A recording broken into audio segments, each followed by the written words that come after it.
Welcome students, welcome to the next session. In the previous class, we have learnt about the concept of elasticity, the nature of elastic bodies, Hooke's law, modulus of rigidity and Young's modulus. Right? Today, we are going to discuss about longitudinal strain, lateral strain and Poisson's ratio. First thing, what is longitudinal strain? We are having so many types of strains in our things, right? But a simple strain is nothing but our longitudinal strain only. Before entering into longitudinal strain, I will simply explain strain. Okay? Strain is nothing but change in dimension per unit dimension. When we are increasing the length, increase in the length by original length, or when I am decreasing the length, that decrease in the length by original length can be called as strain. Okay. Now, coming into longitudinal strain. What we call it as the longitudinal? When a body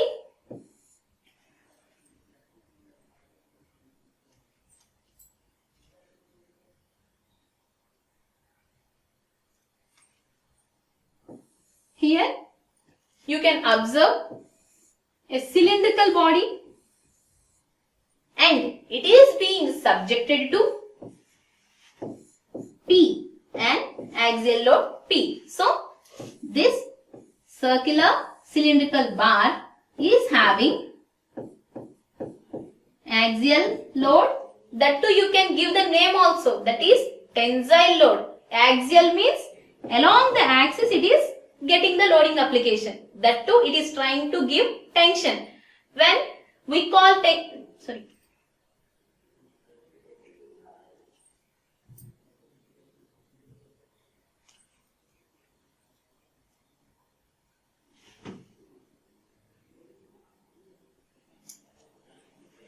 when we call any load as compression, when the same body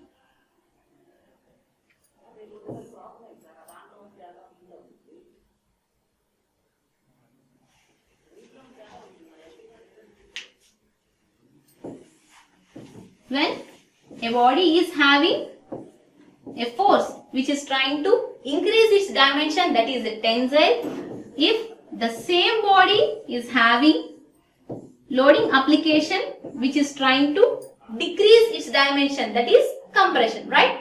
So, these two forces are acting along the axis or along the length of the body.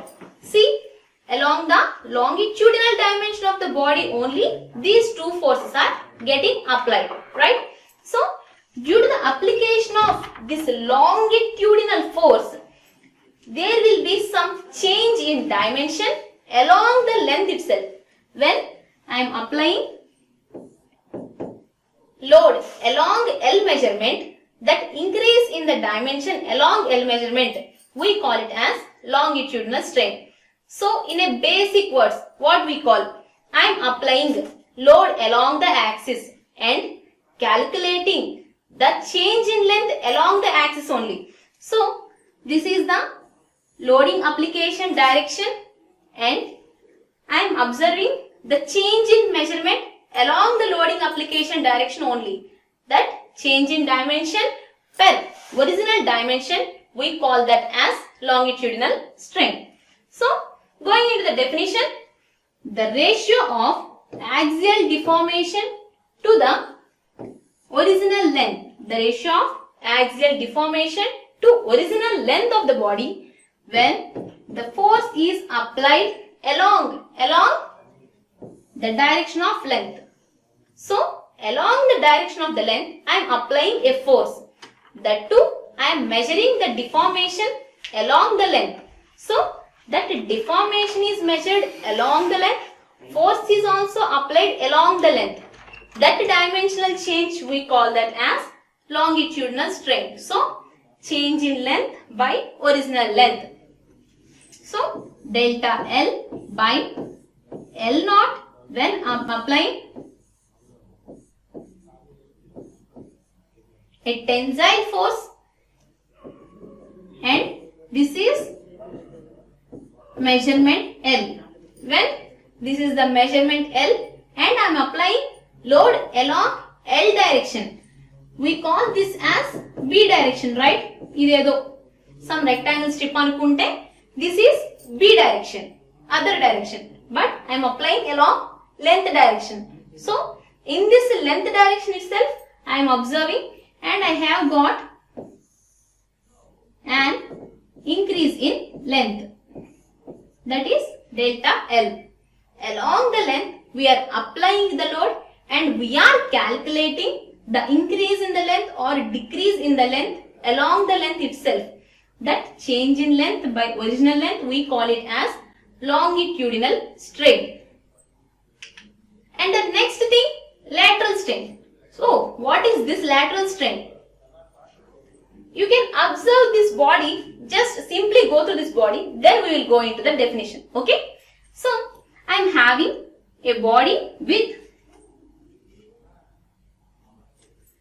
we are having a body with D naught diameter and L naught initial length. Naught is indicating original. Okay. So initially D naught diameter and L naught is length of the body. Okay. Now I am applying the force on this cylinder along length direction. See this arrow? Along length direction we are applying force. So due to the application of load along the length is getting increased because I am stretching in this direction, so it is getting stretched. But what is happening to the other dimension? It is reducing.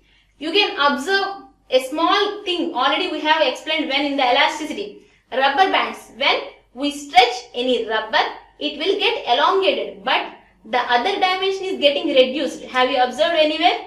So like that, when I am applying any body, it will get stretched along the direction, but the other dimensions will be reduced.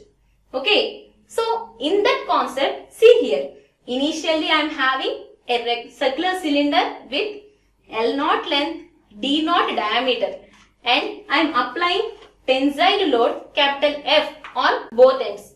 Now the dimensions became final length as L and final diameter as D. So due to the application of load, L naught became L, D naught became D. So the length increased but the cross section area reduced. So in this condition, I am applying load along length, but dimensional change A direction లో జరిగింది? In this lateral direction. That is lateral strain. Now we will go into the definition.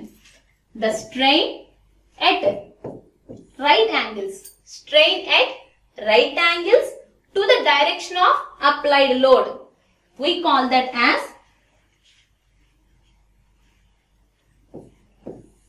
strain at right angles. Why this is a strain at right angles? So this is the body and this is the axis of the body and this is direction of force. In this direction I have observed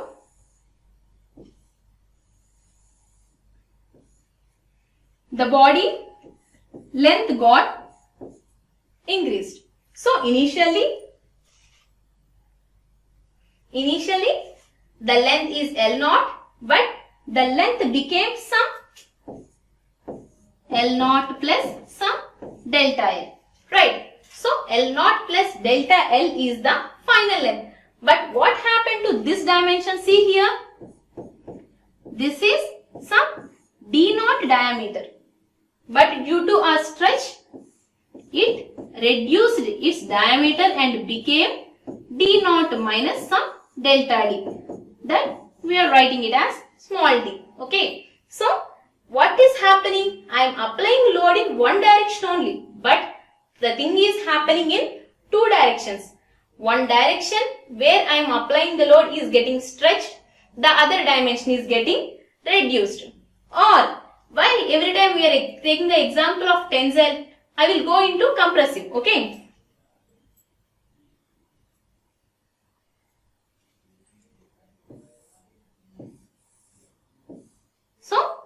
we are having a compressive force like this. So initial length L0, initial diameter D0. Okay, now what will happen? As per the basic concept, the L0 should be reduced. Okay, it became, due to the application of compressive load, the L0 reduced. Finally, it became some new L. Initially L0, this is final length. But due to the suppress or due to the compression, what is happening? The material is allocating in this direction. It is becoming new D. So, here what happened? L is equal to L0 minus delta L. But D is equal to D0 plus delta D. So, due to the application of compressive force, along which the force we are applying, that is getting reduced, but the other dimension is getting increased. What about in the tensile? Along the dimension, the length increased, other dimension reduced. So, the perpendicular things are happening. This is the explanation for lateral strain. Strain at right angles to the direction of applied load is known as lateral strain. So, lateral strain is equal to, again, strain has a basic definition. Based on the direction, it will calculate the property. Okay. So, again, change in diameter by original diameter. Initially, change in length by original length, because load is applied along L. That's why we call that strain occurring along L as a longitudinal strain. Even though we are applying load along L, but there is some change in D dimension, perpendicular or right angular dimension. So, that right angular dimension is also changing. So, that right angular dimension or loading ki perpendicular ga unde dimension lo jarige changes ne manam lateral strains anevi cheptam. Now, after knowing lateral strain and longitudinal strain, we may have another formula and a definition, that is nothing but Poisson's ratio. So, what is a Poisson's ratio? Simply with a basic ratio we can write that it is nothing but the ratio of lateral strain to longitudinal strain. Don't get confused. Lateral by longitudinal, so many will write like longitudinal by lateral. Only Poisson's ratio is equal to lateral strain by longitudinal strain. Very large name will be in the bottom. Top will be small thing. Okay. Lateral strain by longitudinal strain. The ratio of lateral strain to longitudinal strain is always a constant for a given material. That constant we named as Poisson's ratio. Okay. So, within the elastic limit, every time this word is common, within the elastic limit, the ratio of lateral strain to longitudinal strain is named as Poisson's ratio. So, for Poisson's ratio, there is some example. So, observe here, I am having a solid body on this and it is being subjected to a P tensile load. Due to the application of this tensile load, there is some longitudinal or axial strain.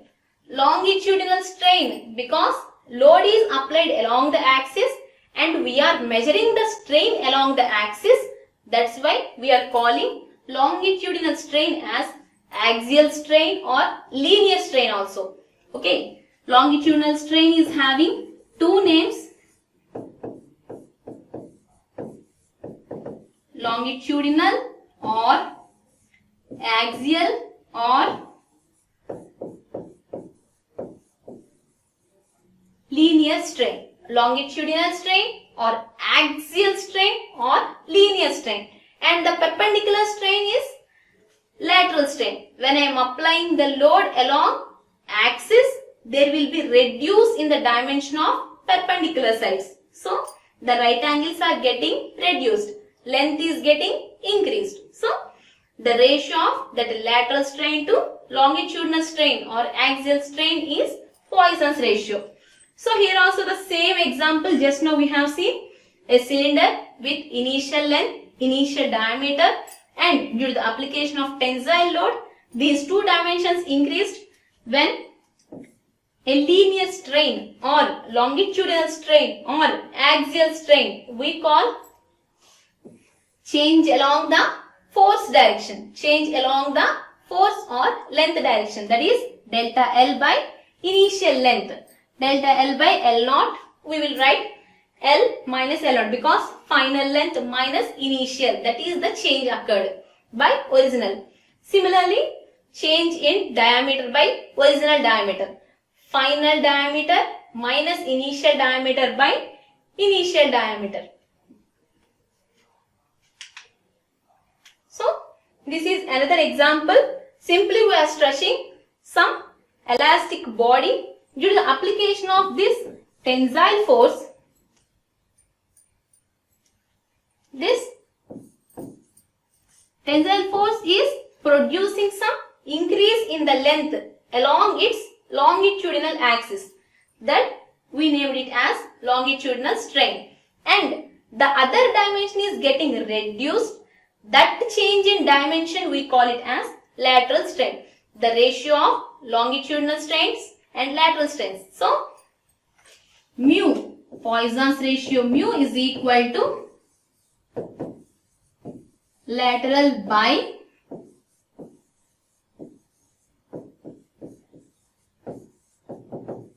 longitudinal strains, right? So, when the longitudinal strain is tensile in nature, when the longitudinal strain is tensile in nature, the corresponding lateral strain is compressive. Why? Why we are calling these two terms? First observe one body, okay? We are having a body and being applied to a tensile force and initial length as L naught, okay? So, this body is being subjected to a tensile load, and after the application of load, this body became like this. So, this L naught plus delta L is the final length of the body. L naught plus L. Now, what is the strain for this? Increase in the length by original length. Delta L by L naught. Okay. L naught we mentioned as original length, right? So, increase in the length by original length. Due to the application of tensile load, there is some increase in the length by original length. What is this? Tensile strain, right?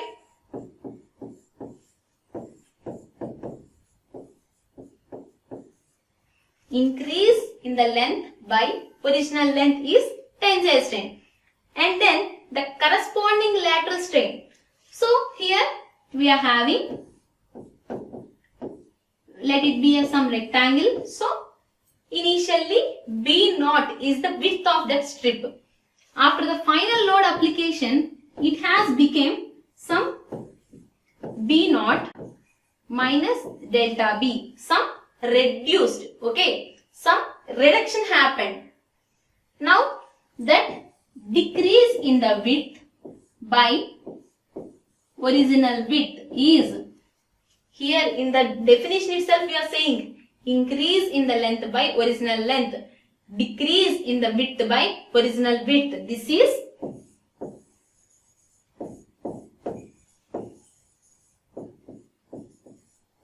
compressive strain. So, when the longitudinal strain is tensile, the corresponding lateral strain is compressive. When the longitudinal strain is tensile, the corresponding lateral strain is compressive, and vice versa. See, when the longitudinal strain is compressive, reducing the dimension, the other is increasing, right? So that is in positive nature. As that the lateral strain is opposite to longitudinal strain, mathematically we will write lateral strain is equal to minus mu times Poisson's ratio, minus mu times longitudinal strain. Just now we have given a definition for Poisson's ratio. Poisson's ratio is equal to lateral strain by longitudinal strain. It's simply a ratio. But why this negative coming? Why this negativity is occurring? Because these two are in different nature. One is longitudinal and that is giving a tensile strain. The other is compressive strain. So, because of that two natures in a single body, this ratio is becoming minus mu times. Lateral strain is equal to minus mu times longitudinal strain. So, we are going into some bodies. So, initially I am taking a one-dimensional stress system. So, one-dimensional stress system means only in one direction only we are applying load, either in the compressive nature or in the tension nature.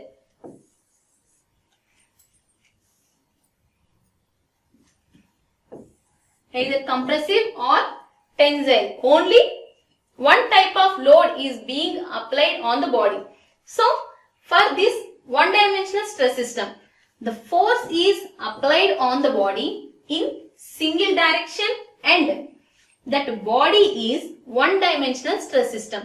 So, in a body, only force is being applied in one direction. That system we call it as one-dimensional stress system. And either compressive or tensile force can be applied, as we have said in the picture, along the length of the body. Either compressive or tensile we are applying on the body. So, from this condition, we can write within the elastic limit, Young's modulus is equal to sigma by E. So, sigma by epsilon is equal to Young's modulus of elasticity. Now, replacing the term strain, I am taking on the left. So, strain epsilon is equal to sigma by Young's modulus. So, this condition, based on our requirement, we will rearrange the term and get this term. Okay. So, only when I am applying load in only one direction, stress by strain, that ratio is equal to Young's modulus. From this, strain is equal to sigma by E. What is the general equation for strain? Change in length by original length. So, change in length by original length or stress divided by Young's modulus. So, our next thing is two-dimensional stress system. So, when I am considering any body A, B, C, D, just go into the picture first, then we can observe it. Okay? We are having a rectangular body A, B, C and D, and this body is being subjected to two types of stresses. See here, one is applying in the horizontal direction away from the body and the other is being applied in the vertical direction away from the body. So, two-dimensional stress system. One-dimensional stress means only along the length, either in this tension or compression. Similarly, in the two-dimensional stress system, along horizontal, along vertical, we need to apply forces. The corresponding stresses are being applied in horizontal direction and vertical direction. Now, consider such a type of two-dimensional figure ABCD which is being subjected to two mutually perpendicular stresses such as sigma 1 and sigma 2. And we have given the indication. Sigma 1 is normal stress in the direction of X. Sigma 2 is normal stress in the direction of Y. Vertical stress and horizontal stresses. So, this is our condition. A, B, C, D figure is there and sigma 1 is normal stress in horizontal. Sigma 2 is normal stress in vertical condition. Now, when I am applying any load,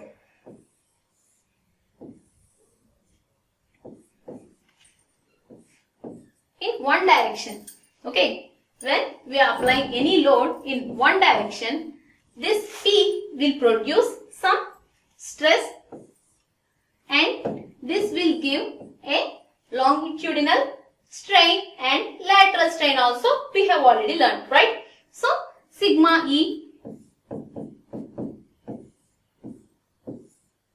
we have written for this condition. When I am having two types of stresses on the body, so I need to observe what are the strains produced per sigma 1 application and then what are the strains produced with sigma 2 application. So, first thing, strains produced by sigma 1, only horizontal stress application is producing some strains. So, along the horizontal direction, along the loading direction, there is some strain. That strain we call that as longitudinal strain.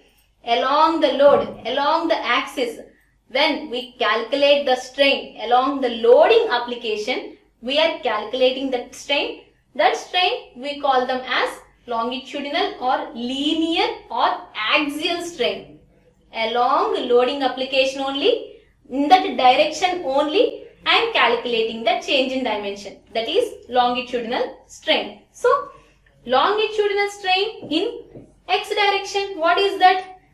As well as sigma 1 by E, longitudinal strain. But lateral strain in y direction due to this sigma 1, due to the application of sigma 1 in this direction, there is some decrease in y direction. Only due to application of sigma 1 along this direction,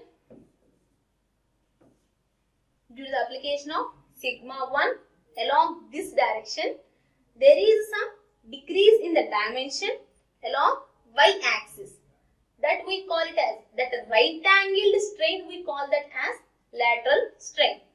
That lateral strain in y is equal to minus mu times longitudinal strain.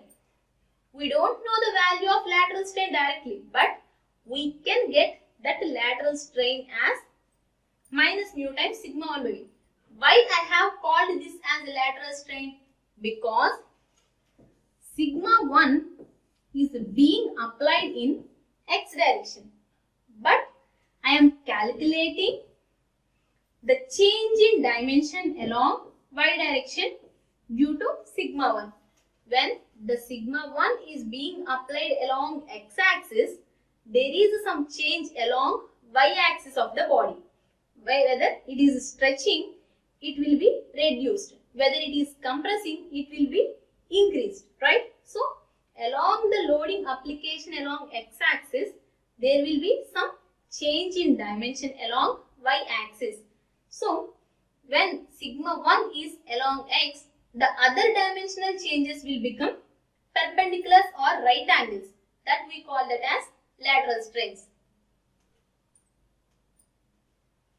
So, strains produced by sigma 1 along x-axis itself a longitudinal strain and along y-axis, that is lateral strain. Now, strains produced by sigma 2. Strain produced by sigma 2. Now, I am removing this sigma 1. Only I am observing sigma 2 only. Okay. Only with the application of sigma 2, the longitudinal strain, sigma 2 is acting along which axis? This is sigma 2. As sigma 2 is acting along y-axis, the dimensional change along y-axis we call it as longitudinal strain. When the force is along that dimension, along the axis, in that same axis, I am calculating change in dimension. That is longitudinal strain.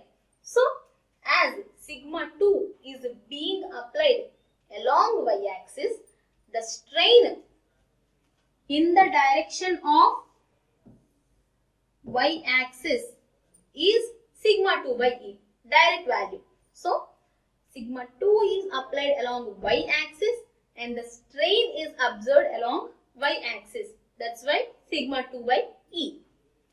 And what about the other direction?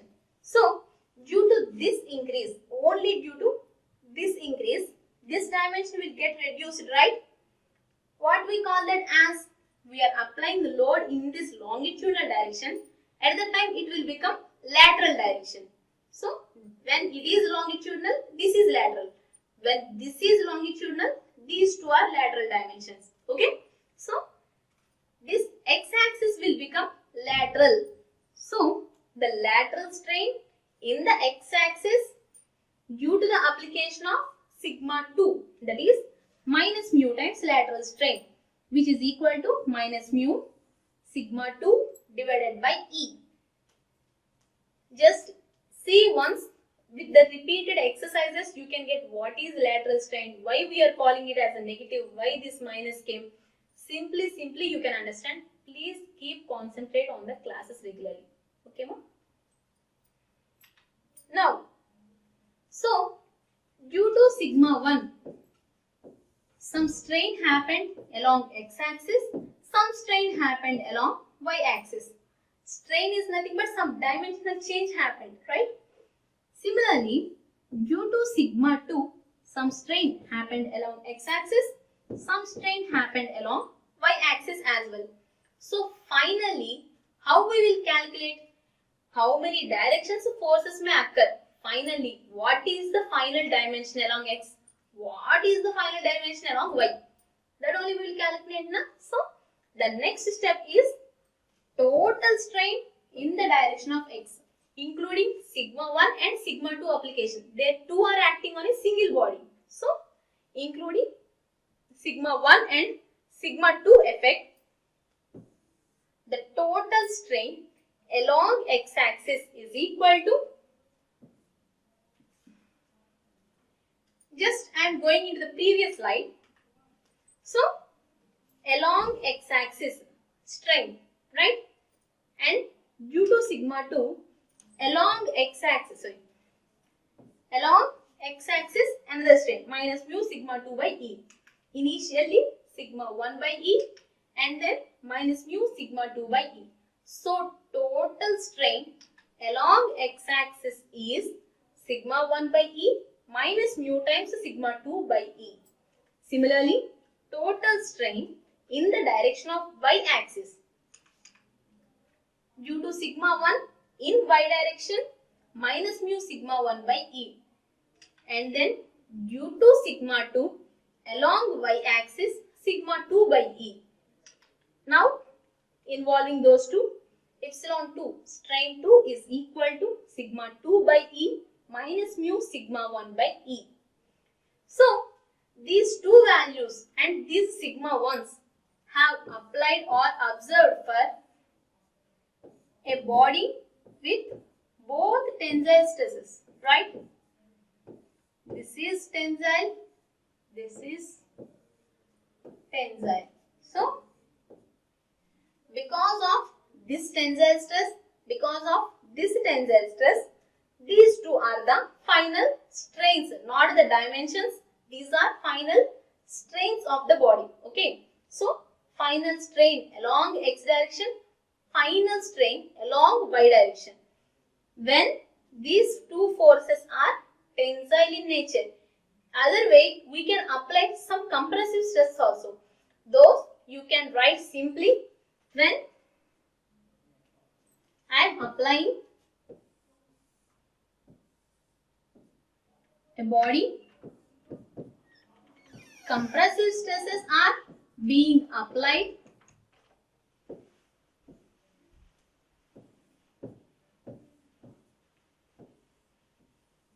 so for this case, okay, first due to the application of sigma 1, due to the application of sigma 1 along x, what is the longitudinal strain? That is sigma 1 by E, longitudinal strain. And what is the lateral strain along y? Minus mu times sigma 1 by E. Similarly, due to sigma 2 along x-axis. What is the longitudinal strain? Along y-axis.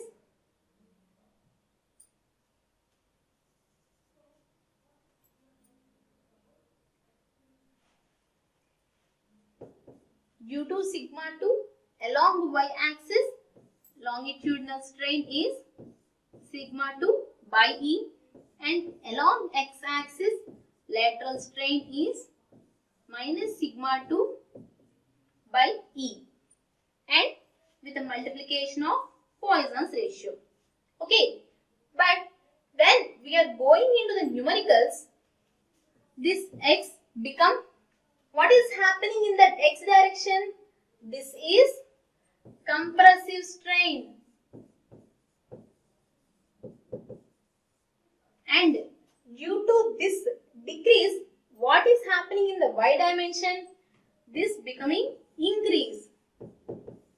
So, the nature of the strain output is varying. So, initially we have got tensile strain, compressive strain. Again, when I am applying sigma 2 as tensile force, this is tensile strain and this is compressive strain. But here, complete reversal case is occurring. So, with the numericals, you can think about what is happening. Like a simple body, please imagine. A simple elastic body is with you and we are applying force in this direction. And what is happening? Length is increasing. What is happening to the other dimension? That dimension is decreasing. Similarly, again I am stretching in that direction also. What is happening? This may increase. What is this dimension? It may decrease. So, these things only we have written. Similarly for the compressive stresses also. Right? So, we are going into three-dimensional stress system. So, same like a two-dimensional body, here I am having a three-dimensional body. Initially I am having a single body with some L and B. But here I am having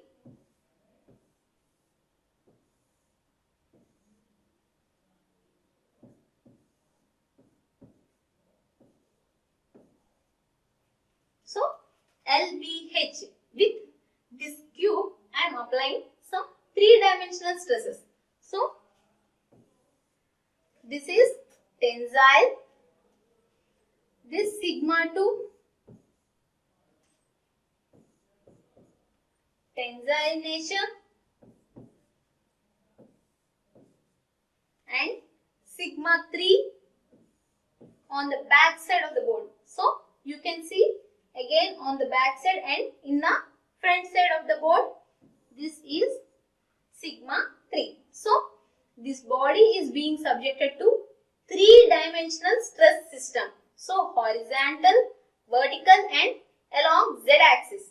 So, in these three dimensions, we are applying three stresses, sigma 1, sigma 2 and sigma 3. Now, same like two-dimensional stress system, here also we need to solve individual stress application. So, I am having that body. Now, this body is being subjected to only sigma 1 along x-axis. Okay, first we are solving that thing. Later we can superimpose all the concepts, right? So, strain produced by sigma 1, only with the application of sigma 1, what is happening? First term, along the direction of the load, we will observe some strain that we name it as longitudinal strain. Along the direction of load, there is some strain. That strain is longitudinal strain. Here, the stress is or the load is along x-axis. So, strain along x-axis is named as longitudinal strain.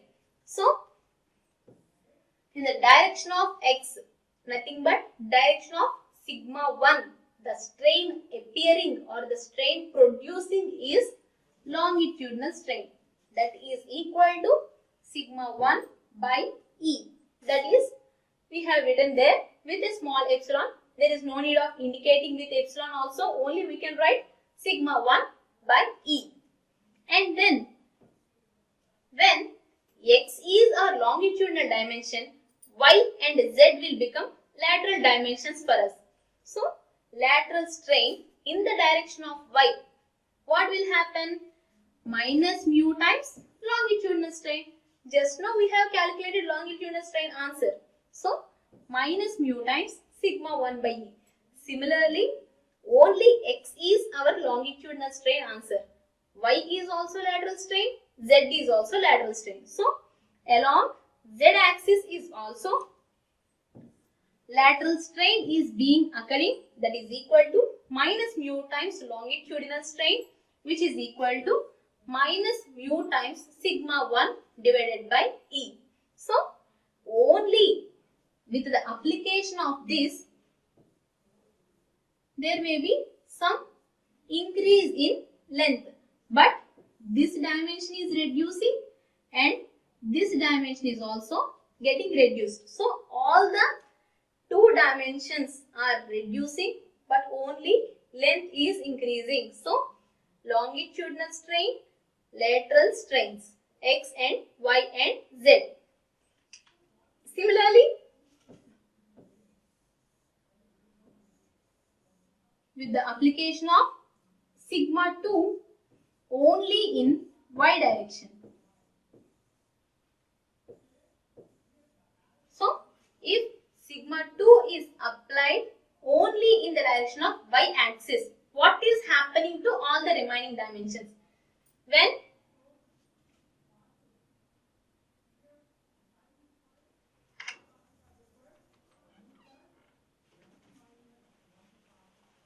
When we are having loading in this direction, when the load is along y axis and the strain along y axis, we call it as longitudinal strain.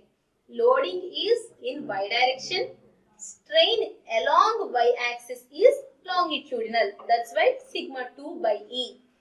Similarly, the remaining x and z will become lateral strains. So, lateral strain in the direction of x, which is equal to minus mu times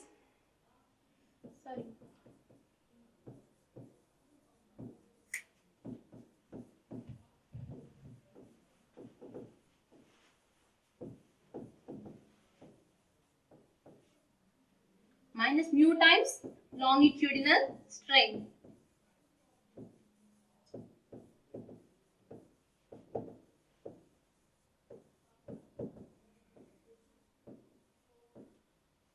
So, when the load is along y-axis, strain corresponding to y-axis will be longitudinal and the strains corresponding to remaining x and z will become lateral strains. Okay. These values of lateral strain is equal to minus mu times longitudinal strain. Similarly, this is also minus mu times longitudinal strain. And what is the value for longitudinal strain here? Sigma 2 by E, because sigma 2 is our loading application along y-axis. So, along y-axis, the strain we calculate, that only considered as longitudinal. The remaining two will become lateral strains. Similarly, for this body,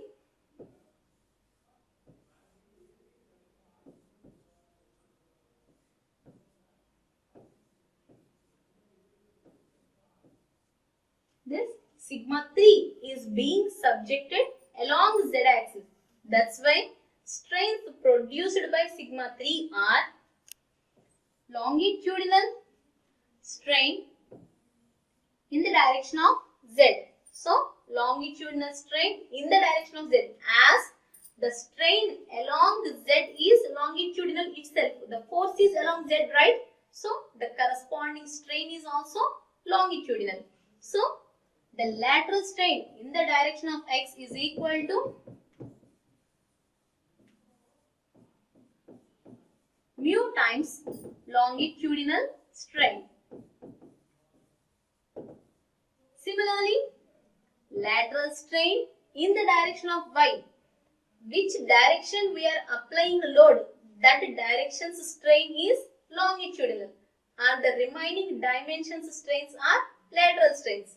So, longitudinal strain in the direction of z is sigma 3 by E, and the remaining x direction and y direction we can observe lateral strains as minus mu times sigma 3 by E and minus mu times sigma 3 by E.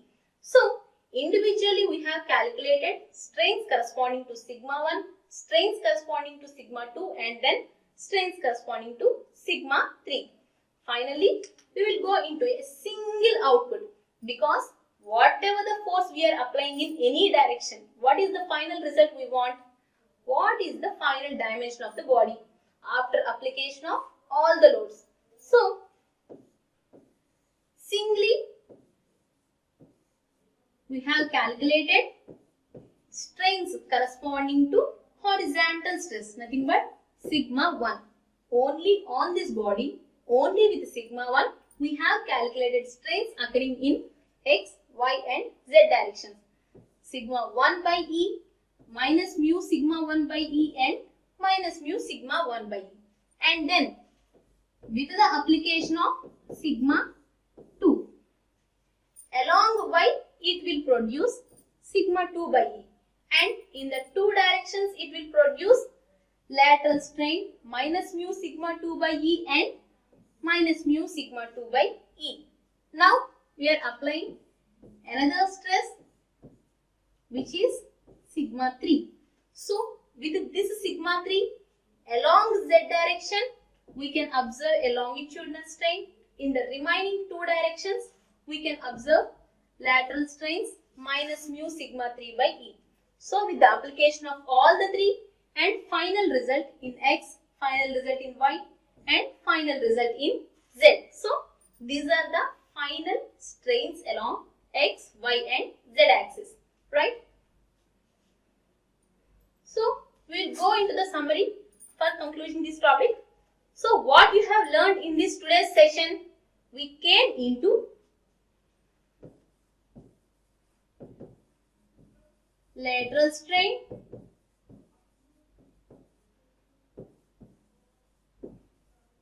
longitudinal strain,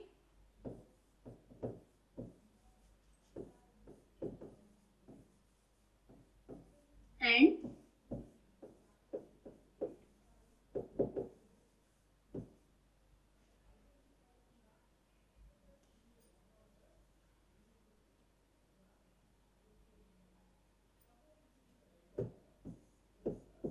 Poisson's ratio, and involving these three we came into the concept of one-dimensional, two-dimensional and three-dimensional stress systems. So, first thing, lateral strain and longitudinal strain. So, what you have said for the longitudinal strain?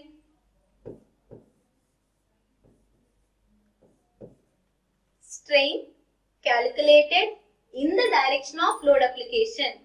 Strain calculated in the direction of load application. In the direction of load application, how much strain we are observing, that strain is longitudinal strain, and the strain corresponding to the remaining right angled dimensions. So simply for a cube, just like our 3D dimensional body, when we calculate strain along x, that is longitudinal strain. When the strain along y or strain along z will become lateral strains. Now the Poisson's ratio is the ratio of lateral to longitudinal. That's why I have written like this. Before I have learnt about longitudinal first. But for the definition of Poisson's ratio, mu is equal to lateral strain by longitudinal strain. Now one-dimensional stress system, simply sigma and sigma by Young's modulus is strain. sigma by Young's modulus. Only one dimensional stress system.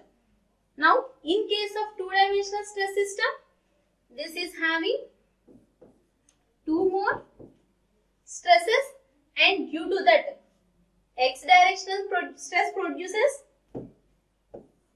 stress in this x direction is producing strain along x as well as strain along y. Similarly, stress along y is producing strain along y as well as strain along x. That's why I have indicating how the body is acting there. You imagine there itself. A simple elastic body, it is having so many forces. So how it is responding? That is our output. So imagination and experimentation is the final output of our strength of materials. Please remember and imagine whatever the thing is happening here. And the next thing, three-dimensional stress system. For this same body, we are having another stress application and observing all the three-dimensional stresses and strains. So, till now we will conclude this topic. In the next class, we will go into the basic problems. Thank you.